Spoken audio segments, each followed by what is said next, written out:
Welcome back to Weights and Wealth.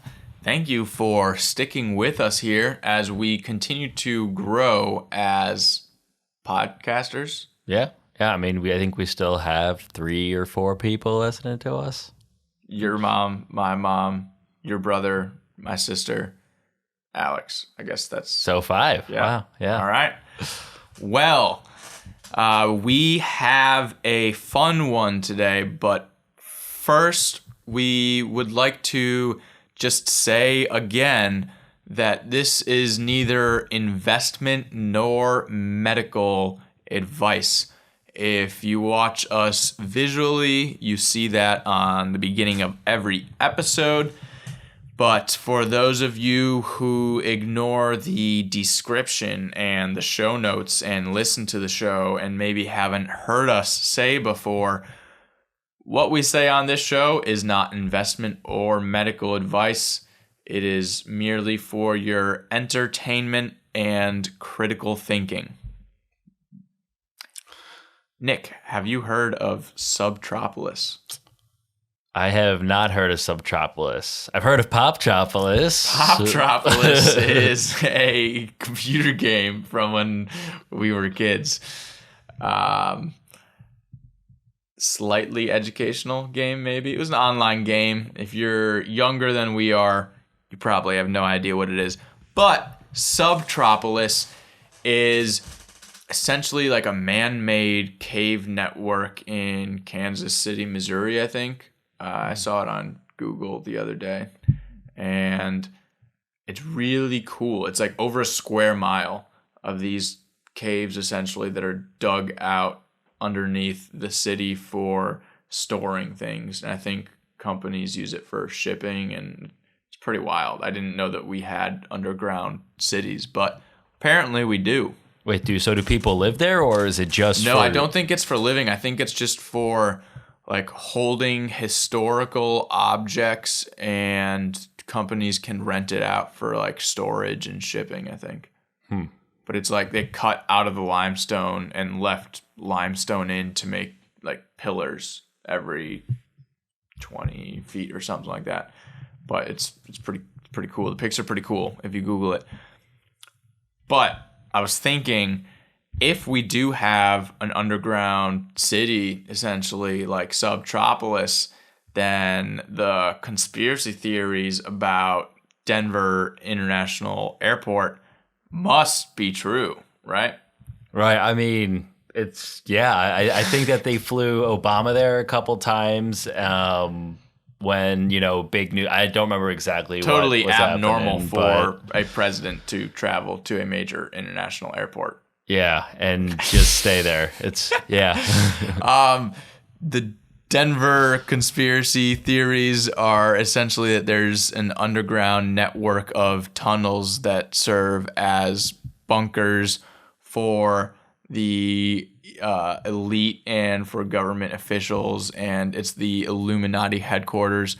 Very strange. Probably, I think, one of the conspiracy theories that has a little bit more of a chance of being true. There's just like so many weird things about it. If you look at the artwork in the airport and some things where it says like New World Order on it, it's like, it's really strange. But the airport like plays into it.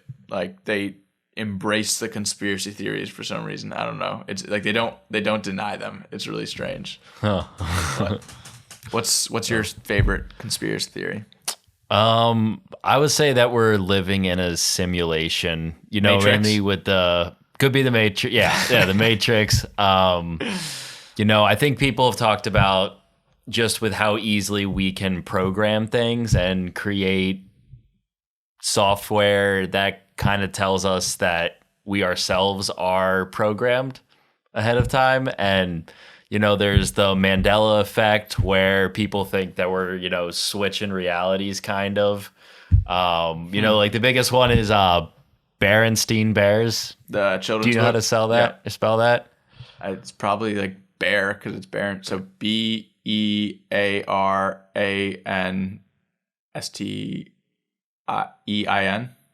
It's Berenstain Bears, but everybody remembers it as Berenstein, so it's Stain at What? the end. Yeah, like I swear I can visualize the book right now from when I was younger, and it's Berenstein. But it's Stain. Yeah, it's Stain. Oh. Why would they give kids 3 vowels in a row? You said A-E-I? Or it's A-I-N. A-I. Oh, okay. T-A-I-N. Oh, weird. Yeah. Anyway, our topics for today are picking stocks and picking diets. Nick, would you like to lead us off with picking stocks? Yeah, so picking stocks is kind of a misnomer. You probably shouldn't pick stocks. I was guilty of it when I first started, quote unquote, I think investing. we all are guilty of it when we first start, quote unquote, investing. Yeah, because try to pick stocks that you think will go to the moon. Because people talk about things like Apple. If you had bought Apple when it had IPO'd, I don't know how much it's gone up, but you'd be a gazillionaire by now. So people want to try and find the next Apple, but for every Apple, there are 10 losers. And 10 you're just bananas, oranges, 10 kiwis. Yeah. Just so when we lived together, when GameStop was like a huge thing, I think you were actually in on GameStop pretty early, weren't you? Yeah, I was part of the whole Wall Street bets crowd. I was following that, and I figured, hell, why not? I'll just throw a little bit of money into GameStop. How much money did you make on it? Only like $200 or something like that. But it was fun for the ride. Wouldn't do it again. Don't do it, right? That's our message.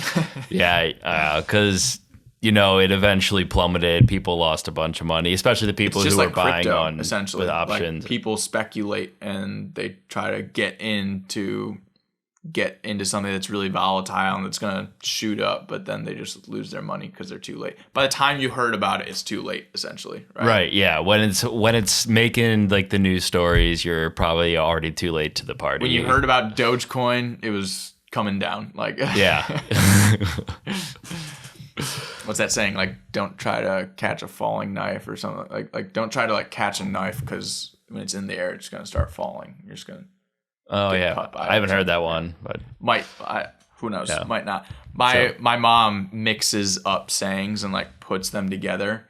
So she'll take like the first half from one and the second half from the other. So growing up, we were just always hearing these like mixed phrases that aren't actually. Do you real have any phrases. examples? I would love to hear. When someone's in a sad mood. And someone says, turn that frown into an upside grin. It's not really a real saying, but it was a real saying in our house. Oh, okay, because turn that frown upside down, right? Yeah, okay. But, yep. So anyway, you shouldn't be picking individual stocks. You should really go with ETFs or index funds, just a basket of stocks. And it allows you to be diversified very easily. And the advantage to picking them is that you don't really have that high of risk. The stock market has returned at 10% on average or so. 8 or 9% or 10%. If you look at like the average from every single year, some years it goes down, some years it goes up a lot. But if you just held like for 100 years, it's like 8 or 9 or 10% every year, pretty much, just on the average. Right. Yeah. Which is why you want to use the stock market as like a buy and hold strategy, right? Right. Yeah. Yeah. You shouldn't be trading in and out very often.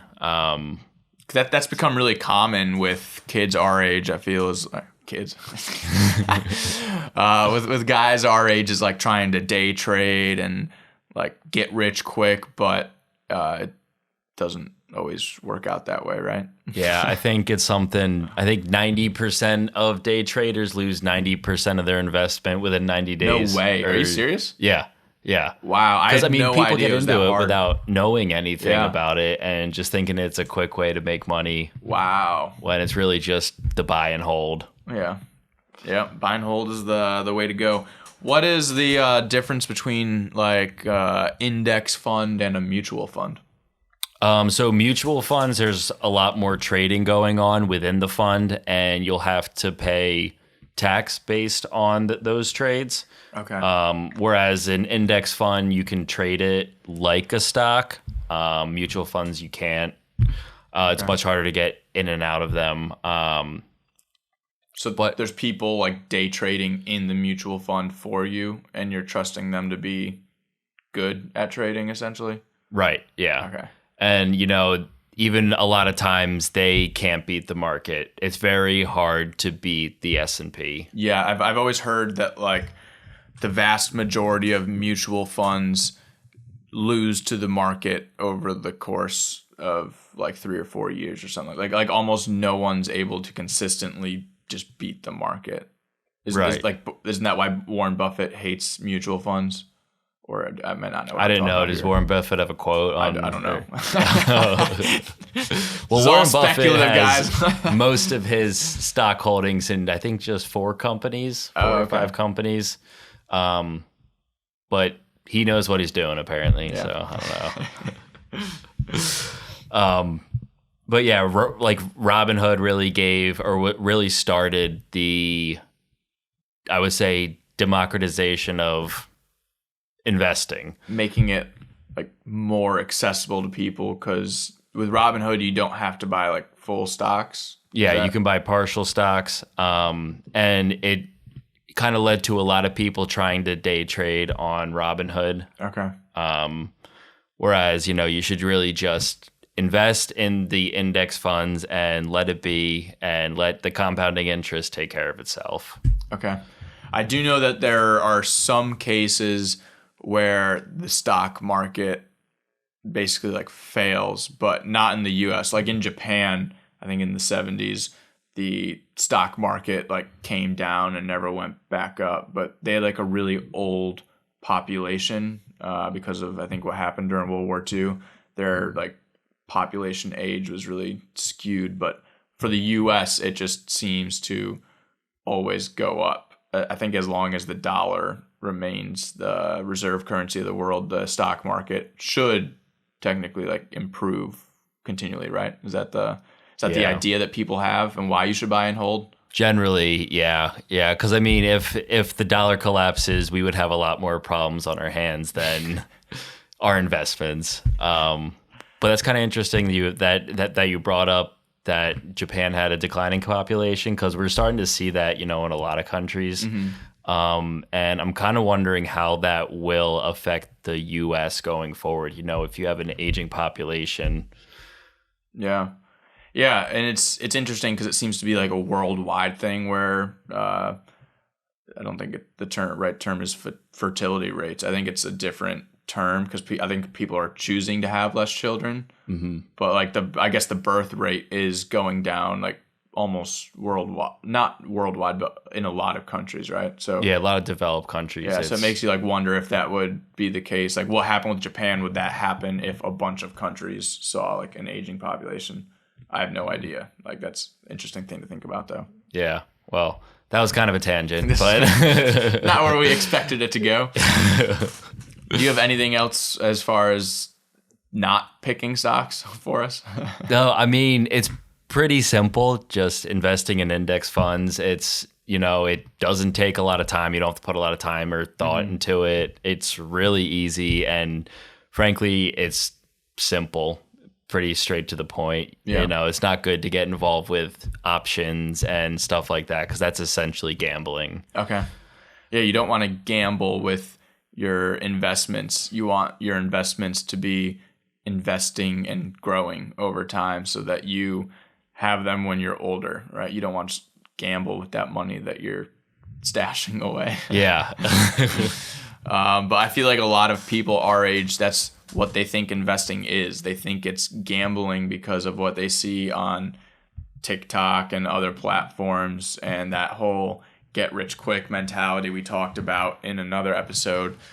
It seems like people's idea of investing is like just getting rich quick, where investing is just making returns consistently over time. And then maybe if you have invested a lot at that low compounding interest rate, maybe you could take some other money and invest it in more risky options. But you probably want the majority of your investments to be in something that's more of a sure bet, like an index fund. Yeah, I mean, investing really shouldn't be fun. Options are appealing because you see it going up and down and up and down. But if investing's fun, it's probably not the right way to be doing it. It should just be very boring. So DraftKings is not investing, is what you're saying? Putting money into DraftKings or playing on DraftKings? Playing on DraftKings, not a good investment. I would not say that's investing. Well, I think that's good information for people who are looking to start investing to know. Is there anywhere that they should look to get index funds? Like which index funds do they know to get? Should they just go on Google and look for a list of index funds, or is there any specific? Yeah, I mean, the oldest index fund is SPY. It just follows the S&P 500. Okay. There are other ones out there that follow the Dow or NASDAQ. I'm still waiting for Inverse Cramer fund. What's an Inverse Cramer fund? Oh, you've never heard of the Inverse Cramer? Okay, so Jim Cramer is he's either like CNN or NBC's stock picking guy, and every single thing he says is just like wrong. Like every stock that he says buy this is wrong. Like there's a very famous you can probably go on YouTube and find montages of him just saying to buy a stock and then it just crashes. But like a very famous one that I've seen is he was super bullish on Lehman Brothers, like right before the collapse. No. He's like, buy more. Just collapsed. So Jim Cramer is wrong 100% of the time. So I'm waiting for Inverse Cramer fund to be created so I can just invest in that. Yeah, I think there was a Wall Street Bets fund created too that followed all those. Cramer. so you should do the opposite of whatever that was doing. But maybe one day we'll have a Nick Rafferty fund. You never know. Or an inverse Nick Rafferty fund. Moving on to diets, we thought there was just a lot of correlation between picking stocks and picking diets, which is why we thought this would be a fun episode to do. But when it comes to picking diets, you're kind of looking at the same thing here. You don't want something super flashy and short term. When it comes to your diet, you want something sustainable. You want progress over time. So it's really the same idea as picking stocks, just on the health side of things instead of the wealth side of things. If you look at fad diets, there's always a new diet going around that tons and tons of people try. And the reason that 6 months or 12 months later there's a new fad diet is because no fad diets work. So keto will come out. Everyone will jump on keto. Your friend loses 30 pounds on keto and tells you that you should do it too. And you're like, oh, well, if they lost 30 pounds, then yeah, it's going to be great. Or one of my favorite diets I ever heard of was our friend Sean. He had a gallon of milk every day in high school to try to gain muscle as like a hard gainer diet. And then I think he became like lactose intolerant after a little while. Yeah, I had a friend in high school who did something called the blueberry diet. What's that? Just ate blueberries. Only blueberries. Only blueberries. Oh my gosh. I don't know. I don't remember what his lose weight. He was trying to lose some weight. It's a horrible diet. Do not do blueberries. Oh my god. Yeah, there's a lot of bad diets out there, and the key thing, one of the key things, or I guess there's two things that you can look at to see if a diet is horrible or might be good for you. It is horrible if it restricts entire nutrient groups and throws out entire nutrient groups from your diet. Keto, for example, probably not a good diet for you. It was created to help kids with epilepsy, not to lose weight. Carbs are important. They're technically not necessary, but carbs have a lot of value, especially for those of us who are lifting. Really good to surround your workouts with carbs. And then the other part of it is your diet sustainable? So if we look at the blueberry diet, that is obviously not sustainable. You're not going to be able to only eat blueberries forever. You're going to fall off the wagon. Also, it cuts out millions of entire nutrient groups. So when you're looking at a diet, just look at those two factors. Is it sustainable, and does it restrict entire groups of foods? The reason that good diets work, or even that crappy diets work for a short period of time, is that they restrict calories in some sense. If we're talking about diets to lose weight, they restrict calories by helping you to eat less somehow. So if we look at the keto example, if you're not eating carbs, maybe you'll eat less calories unless you eat all the keto snacks in the grocery aisle that are just processed foods. Now you just replaced processed sugar foods with processed keto foods, and you're still eating cookies and all this stuff. So, but yeah, like when you look at diets,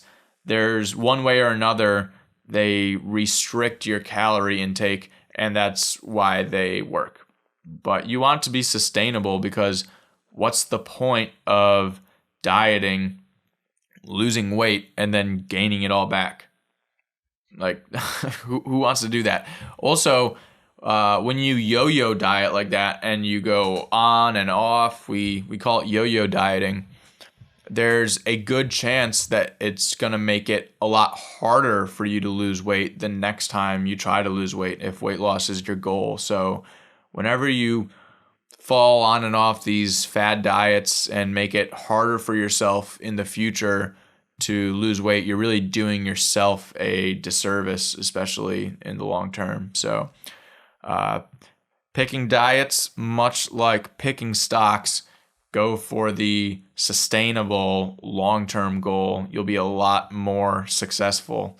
Any other cool diets you've heard of, like the blueberry diet or the gallon of milk a day diet? Nothing like Both that. of which we don't recommend. Yeah, I mean, I tried like the intermittent fasting during that whole craze. Yeah, that became a craze for a while. Again, restricts anything. calories by restricting the amount of time you have to eat. Mm-hmm. Like that's just what every diet is. But I've always just liked the whole foods diet. I think that works the best for me, and it's very simple. Yep. So our recommendation here at Weights and Wealth, even though it is not investment or medical advice, is to invest in index funds and eat a predominantly whole food, high protein diet. And when we say high protein, if you look at your either lean body weight or what you can think of as your goal body weight, just take that body weight, transition it to grams. So if your goal body weight is 130 pounds, 130 grams of protein. That's how we talk about a high protein diet. 1 gram per pound of body weight, essentially. So yeah, index funds and high protein whole food diet. That's our message here, post conspiracy theory talk. Thanks for listening, and we'll catch you on our next episode. Hopefully you share us with a friend so that we have more friends listening. We always love having more friends listening. Always to love our having more podcast. friends. If you feel inclined, share or give us a 5-star review. Thank you.